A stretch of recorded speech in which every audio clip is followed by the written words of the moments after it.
Well, good day everybody. I hope that you're all well today. Today is 30 Beyond, day 12, 1,200 sit-ups, push-ups and squats in, and it's been an awesome experience.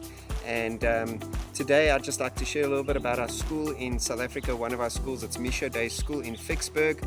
A group of 8 farmers started a school and a clinic and an old age home. They bought 3 farms and they don't take a salary, but they use their profit to help and assist with these schools and the clinic and the old age home. And it's just an absolutely awesome opportunity for me because a small team of us will be going up on Thursday and Friday to do some training with their teachers at the school, Misho Day School. So that's really great. I'm still on page 108 of my book, so I need to do some catching up, but I really do believe that I'll be able to finish by the end of this journey. And we have finished today's day 7 of Jonah. So we've been going through Jonah over the past 7 days. Yesterday we spoke about the fact that Jonah, as upset that the Ninevites, gave their heart to the Lord and that they repented, even the king repented. And something quite funny happens and interesting happens in Jonah chapter 4 towards the end. Jonah's sulking. He's like, this is an ungodly nation. They don't deserve your grace. They don't deserve your love.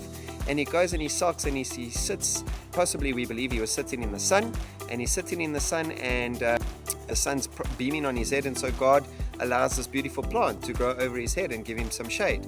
Well, he enjoys the shade and obviously falls asleep in the evening. The next morning he wakes up and the sun is beaming and there's a southeast wind. In fact, the Bible tells us that God allowed a southeast wind to come through, and the plant dies. And God asks him, are you upset about the plant dying? And Jonah says, of course I'm upset about the plant dying. Why would you allow that to happen? And he said, how can you be upset about one little plant that dies where there are 120,000 Ninevites that are possibly going to die, and I need to be concerned about them? And he kind of leaves the end of Jonah chapter 4 with a question, which forces us as readers to reflect as well, which is quite profound.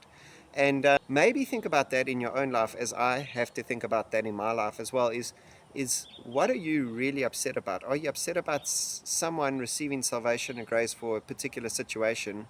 And how is that affecting you, and how are you dealing with that? And I think one of the key elements in this whole journey of God's plan for our lives and God's vision for our lives is to be grateful for everything that God has done and is doing and is going to do for our lives as well. And so I pray that the journey of Jonah was a blessing for you.